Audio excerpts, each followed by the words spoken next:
Clutching the worn leather collar in my hand, I walked away from the ghost of my home with a new cold clarity. The past was a ruin, but the present had just become a manhunt.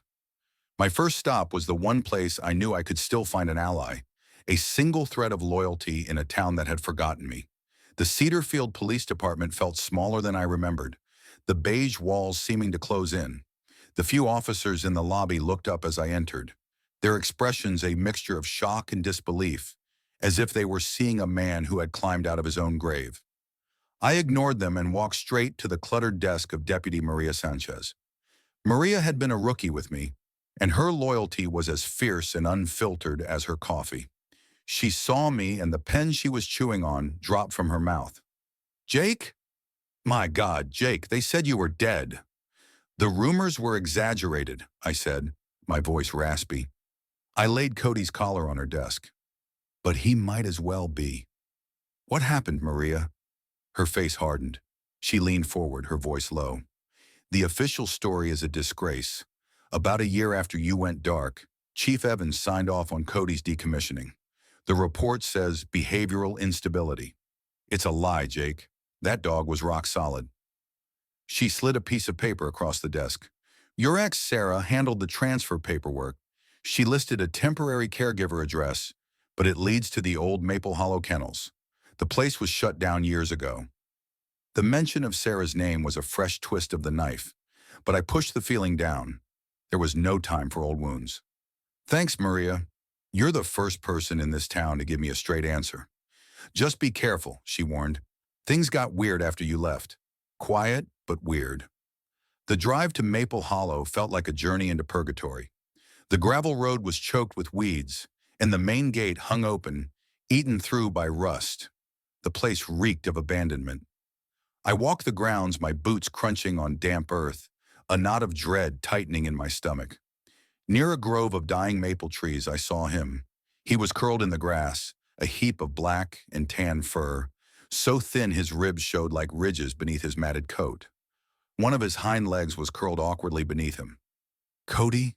I said softly, my voice breaking. His head lifted. The eyes that met mine were filled with a deep, soul-crushing weariness, but they were also filled with recognition. He pushed himself up with a pained groan, his body trembling, and limped toward me. There was no bark, no wagging tail. He just stopped in front of me, pressed his forehead against my thigh for a single long moment, and then collapsed at my feet in what felt like a final, exhausted surrender. I dropped to my knees, my hand on his head, the guilt and rage a poison in my veins. That's when I saw the boy, Leo, standing by a fence, clutching a bag of dog food. He had been the one keeping my partner alive. He was the only one who hadn't forgotten. The visit to the vet was even more damning. Dr. Ellen Hayes, a woman with sharp, compassionate eyes, confirmed my worst fears. "He's malnourished, has a badly healed hip dislocation, and severe PTSD," she said, her voice tight with anger. "This dog has been through hell, Jake. He's withdrawn, scared of sudden movements. The only thing holding him together is the fact that he knows you're here." Then she scanned his microchip, her brow furrowed. "That's strange," she murmured. "His ownership was officially transferred 9 months ago. He doesn't belong to the department anymore." She turned the screen toward me. The new owner, Valor Ridge Tactical, a private military contractor with a shady reputation, known for operating in legal gray areas. He wasn't just abandoned. He was sold. The pieces started clicking into place with horrifying speed. Maria sent me a video file she dug up from a shared evidence server, grainy body cam footage from a warehouse raid. It showed Cody, muzzled and tense, being forced forward by handlers in Valor Ridge uniforms. When he refused to approach a crate, one of them shocked him with a handheld device. I watched my partner flinch violently, his body convulsing, before he was pinned to the ground. They hadn't just sold him, they had torture. Him, broken him, and used him to run contraband. My next move was guided by a cold, calculated fury. I remembered a name from an old case file linked to Valor Ridge, a property deep in the woods that had been used for off-the-book storage. With Cody now resting in the back of my truck, a silent, furry shadow, we drove there. He knew the place. The moment we arrived, a low growl rumbled in his chest. He led me past a sagging barn to a corner of the floor where the wood panels didn't match. I pried them up and found a hidden hatch. The air that rose from the cellar below smelled of oil, metal, and rot. I descended into the darkness. It was a smuggling bunker, filled with crates of unregistered military-grade firearms and explosives. This was the operation I had been sent to dismantle 2 years ago. The one they said had no leads. But it wasn't the weapons that made my blood run cold. It was the steel filing cabinet in the corner. I yanked it open. Inside, among coded ledgers, was a photograph. It showed my ex-girlfriend, Sarah Vance, her blonde hair tied back, smiling next to a man in black tactical gear with the Valor Ridge crest on his chest. And beneath the photo was a thin manila folder. It contained the original transfer form for Cody, the form authorizing his release from the police department to a third-party entity. I scanned to the bottom of the page expecting to see a stranger's name, a bureaucratic signature. Instead, I saw a name that stopped my heart. Approved by Chief Robert Evans, my former chief, my mentor, the man who had handpicked me for the undercover mission, the man who had sent me away. The betrayal was absolute, a clean cut through every last thread of trust I had left. He hadn't just let them sell my dog. He had orchestrated it. He had erased me, then sold my partner to the very criminals I was hunting. I sat on the cold concrete floor, the photograph in one hand, the signed betrayal in the other, and felt the last vestiges of my old life crumble into dust. Clutching the worn leather collar in my hand was like holding a ghost. It was the only tangible piece left of a life that had been stolen from me, and it was the starting point of a promise I was making to myself. I would find him, and I would find the people responsible. The cold rage that began to build inside me was a welcome change from the hollow grief that had consumed me since stepping off that bus. It gave me a direction, a purpose. My first stop was the one place I knew I could still find an ally, a single thread of loyalty in a town that had seemingly forgotten I ever existed. The Cedar Field Police Department felt smaller than I remembered, the beige walls of the lobbies seeming to close in. It smelled the same, a sterile mix of burnt coffee and disinfectant, but the faces were different. New recruits, younger than I was when I started, looked up as I entered. Their expressions were a mixture of confusion, curiosity, and a hint of the suspicion you give a stranger who walks in with too much purpose. They were looking at a man who had climbed out of his own grave. I ignored their stares and walked straight to the cluttered desk of Deputy Maria Sanchez. Maria and I had come up through the academy together. We'd shared patrol cars on freezing nights and covered for each other more times than I could count. Her loyalty was as fierce and unfiltered as her coffee. She was hunched over a pile of paperwork, a pen sticking out from the side of her mouth. When she finally looked up, her eyes widened, the pen dropping to the desk with a clatter. "Jake?" she whispered, standing up slowly, as if she couldn't believe what she was seeing. "My God, Jake. They said you were dead." "The rumors were exaggerated," I said, my voice raspy from disuse. I laid Cody's collar on the desk between us. The worn leather looked alien against the neat stacks of official forms. But he might as well be. "What happened, Maria? Tell me everything you know." Her face, usually so open and quick to smile, hardened into a mask of professional anger. She pulled me aside, away from prying ears. "It's a disgrace, Jake. The official story is pure garbage." She spoke in a low, furious tone. "About a year after you went dark, they held a small, closed-door review. Former Chief Evans signed off on Cody's decommissioning. The report, which I dug up last month, cited behavioral instability following Handler's disappearance. It's a lie. That dog was rock solid, and everyone knew it." A cold knot formed in my stomach. "Who handled the paperwork?" Maria hesitated, her eyes softening with a hint of pity. "It was Sarah," she said quietly. "She filed the official transfer request. All she listed was a temporary caregiver address, but it leads nowhere. Just the old Maple Hollow kennels that shut down during the pandemic." The mention of Sarah's name was a fresh twist of the knife. Sarah, who had promised to wait. Sarah, who had told me, "Ranger needs you," the night I left. I pushed the feeling down. There was no time for old wounds. Not yet. Maria must have seen the look on my face because she slid a printed sheet of paper across the desk. It was a map with the kennel's location circled in red ink. I had a bad feeling about it from the start, she said. I've been poking around in my spare time, but I kept hitting administrative walls. It's like someone scrubbed the records clean after the fact. Be careful, Jake. Things got weird after you left. Quiet, but weird. Thanks, Maria, I said, taking the map. You're the first person in this town to give me a straight answer. The drive to Maple Hollow felt like a journey into purgatory. The gravel road was overgrown, the trees closing in on either side, their autumn leaves like rust-colored blood against the gray sky. The main gate hung open, eaten through by neglect. This was a place meant to be forgotten. I parked the truck and walked the grounds, my boots crunching on damp earth and fallen leaves. The silence was absolute. And then I saw him. Near a grove of dying maple trees, a small figure was kneeling in the grass. It was a boy, no older than 12 or 13, with sandy hair and an oversized hoodie. He was carefully placing something from a plastic bag onto the ground. As I got closer, I saw what it was: scraps of bread and what looked like canned dog food. The boy looked up, startled, his eyes wide with fear. But his fear wasn't for himself. It was for the creature he was feeding. Curled in the grass a few feet away was Cody. He was a shadow of the proud K9 I knew. He was all bone and memory, his thick black and tan coat matted and thinned along his spine. One of his hind legs was curled awkwardly beneath him, and he didn't even try to put weight on it. But it was his eyes that shattered me. They were wide, alert, and filled with a deep, soul-crushing weariness. This wasn't the look of a dog that had gone feral. It was the look of a loyal soldier left behind on the battlefield, waiting endlessly for a rescue that never came.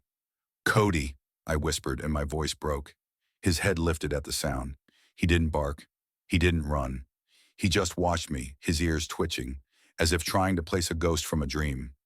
Then, with a pained groan that seemed to tear through his entire body, he pushed himself up. His legs trembled with the effort, but he limped toward me. He stopped right in front of my boots, looked up into my face, and then, with all the strength he had left, he leaned forward and pressed his forehead against my thigh. For a single, long moment, the world stood still. Then he collapsed at my feet, not in sleep, but in what felt like a final, exhausted surrender.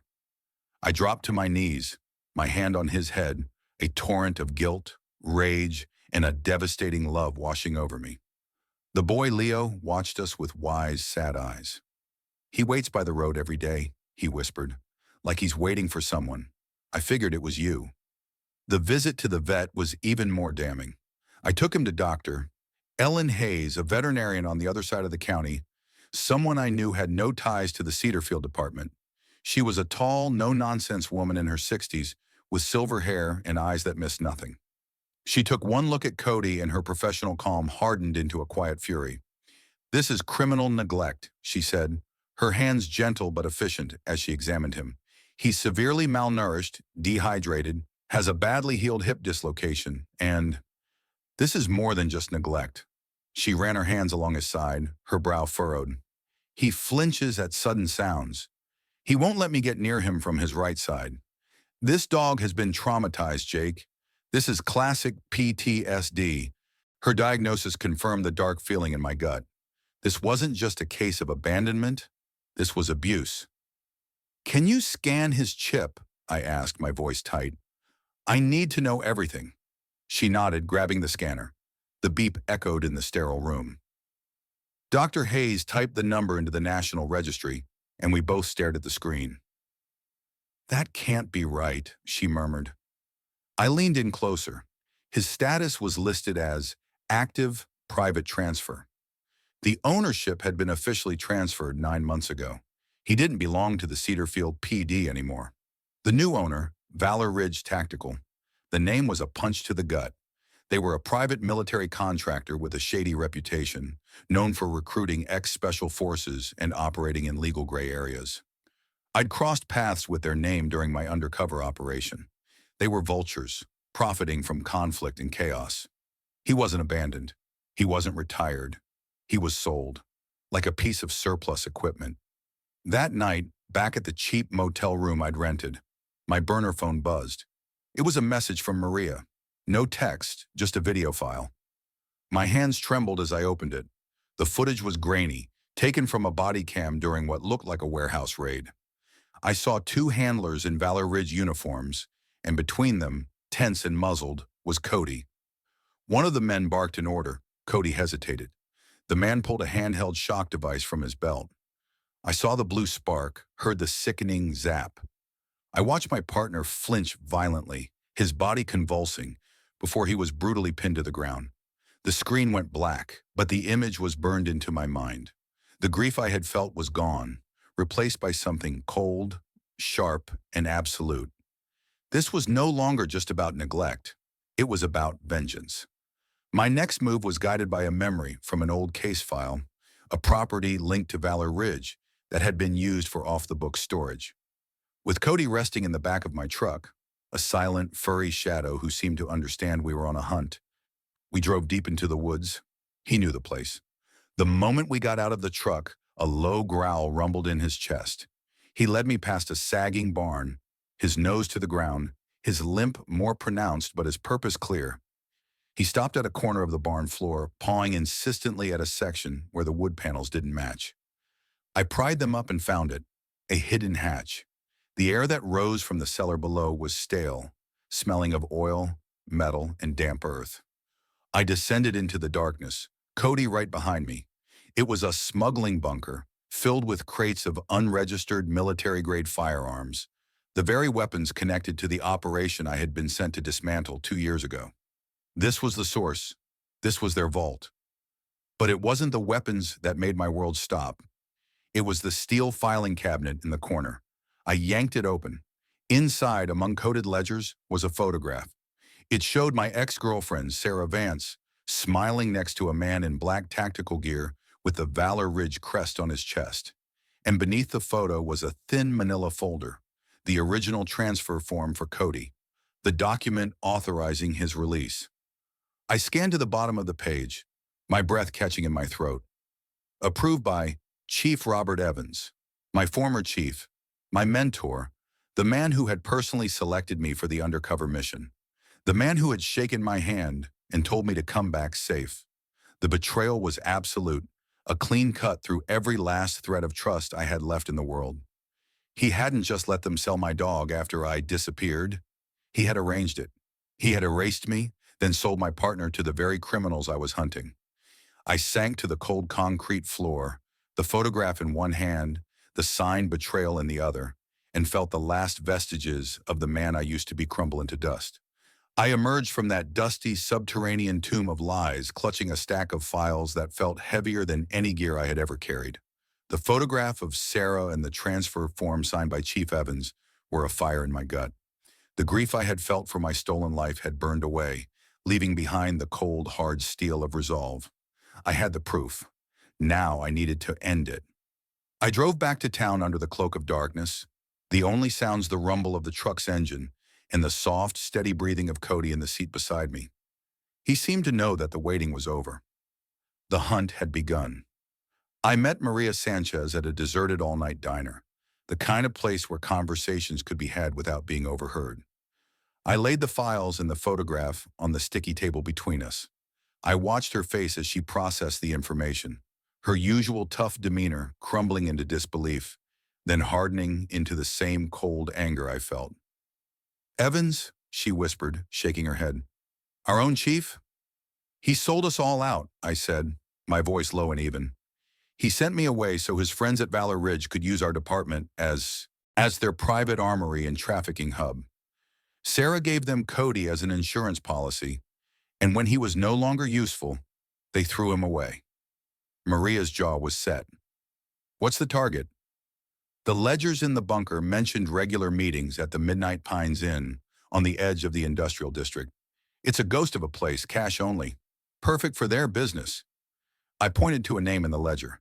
"This is our man. They call him the Colonel. He runs the Valor Ridge operation in this state. If we get him, the network crumbles." We couldn't trust our own department, so Maria made a call to a small, elite state tactical team she knew, a unit known for its discretion and efficiency. The plan was simple and dangerous. We were going in. The rain hadn't let up.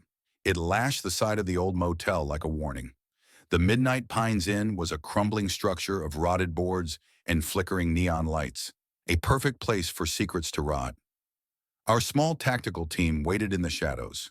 I was strapped into an armored vest, eyes scanning every shadow, with Cody at my side.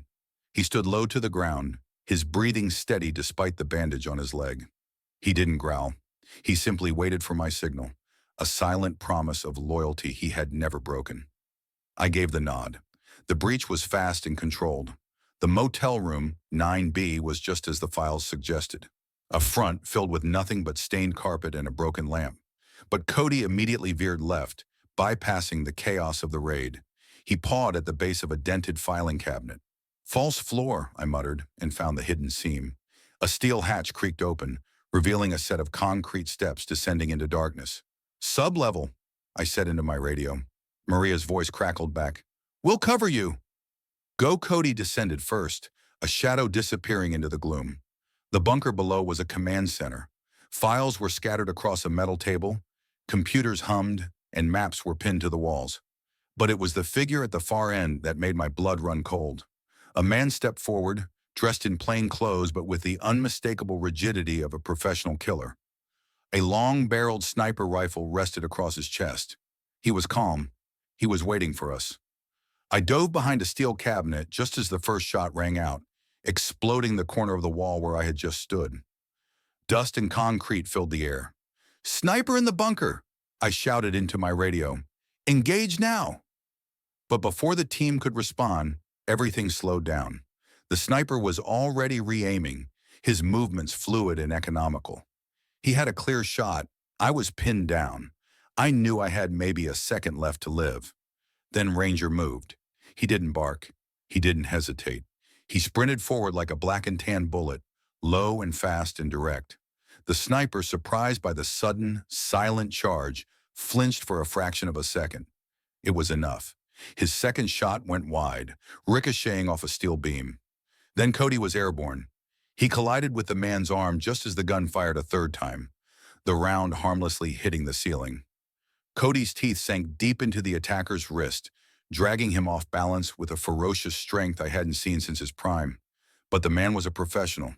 Even while bleeding and in pain, he made one last desperate move. He swung the heavy rifle downward like a club.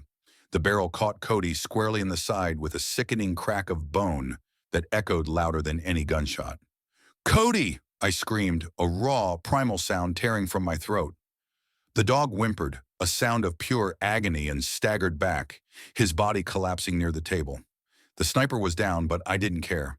I fired my own weapon, neutralizing the threat, and was at Cody's side in an instant, dragging him into cover as the rest of the team stormed in. Blood was seeping from his side, a deep puncture just below his ribs, but his eyes were open, alert, and still watching me. You did good, boy, I whispered, my voice choked with tears as I pressed my hand against the wound. You're not going out like this. You hear me? You're not leaving me again. He whimpered softly, a single beat of his tail thumping weakly against the cold concrete floor. The mission was over, but my war had just begun. The chaos of the raid faded into a distant roar as I knelt on the cold concrete floor of the bunker. My world narrowed to the trembling body of my partner. Cody's blood was warm and slick on my hands. The tactical team was securing the scene, cuffing the wounded sniper, and bagging evidence that would dismantle a criminal empire. But none of it mattered.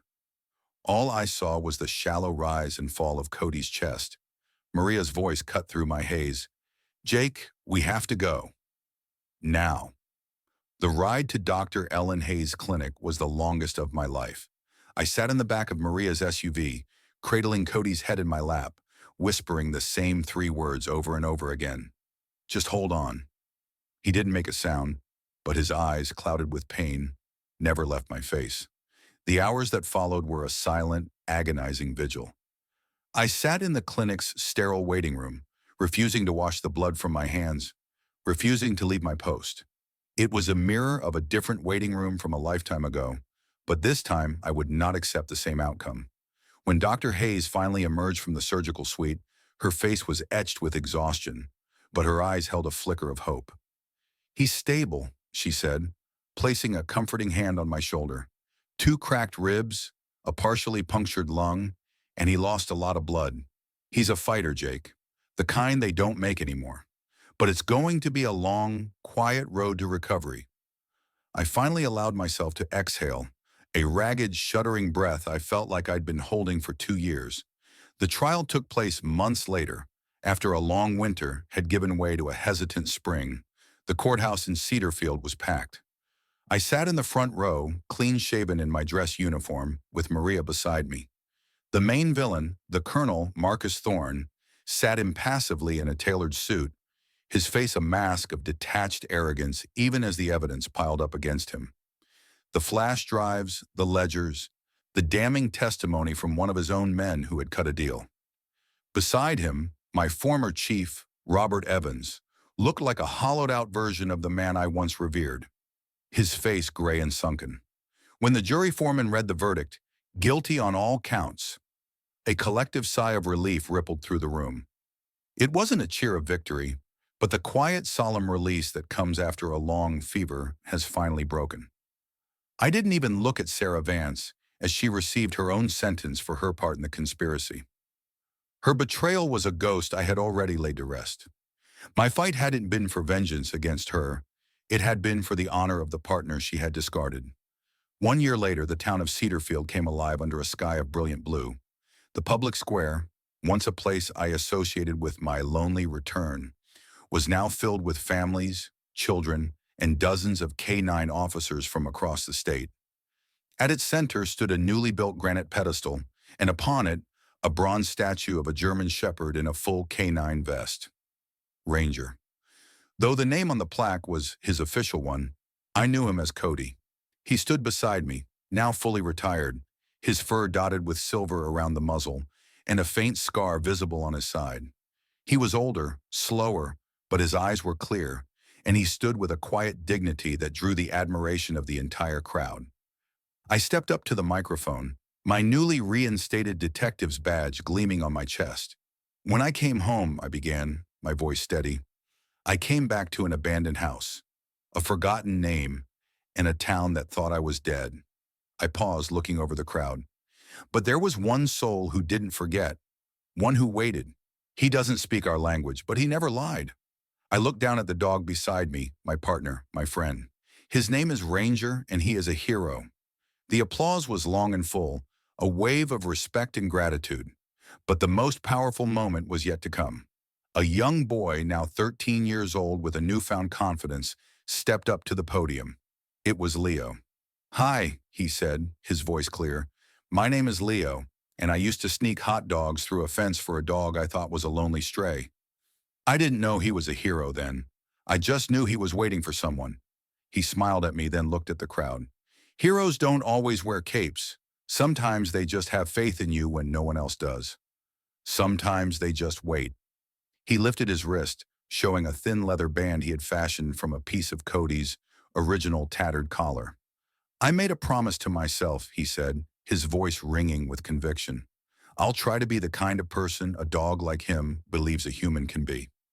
The crowd rose to its feet in a wave of heartfelt applause.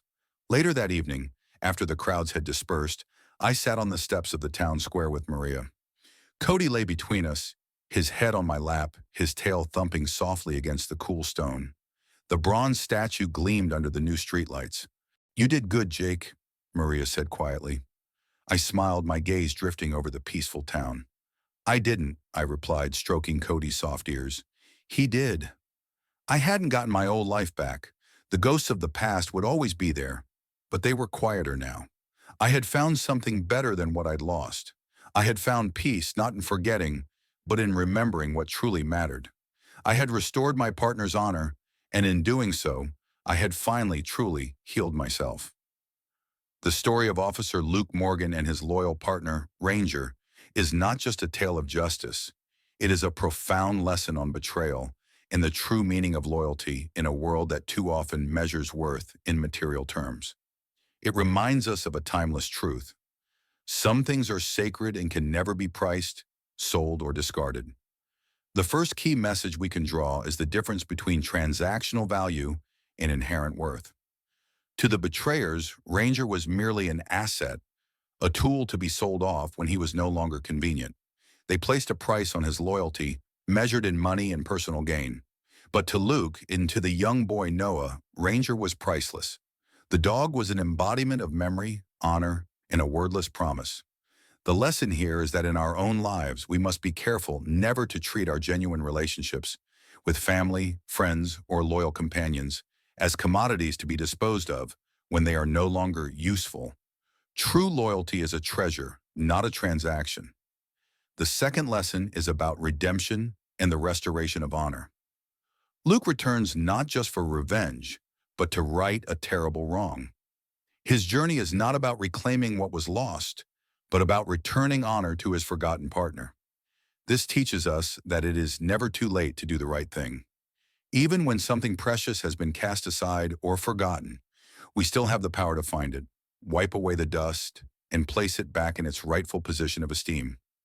Ultimately, the story affirms that one's greatest legacy lies not in what they own, but in the faithfulness they show and inspire in others. Ranger's statue honors more than just a dog. It honors a quality that is becoming increasingly rare: unwavering, single-minded devotion, regardless of time or adversity.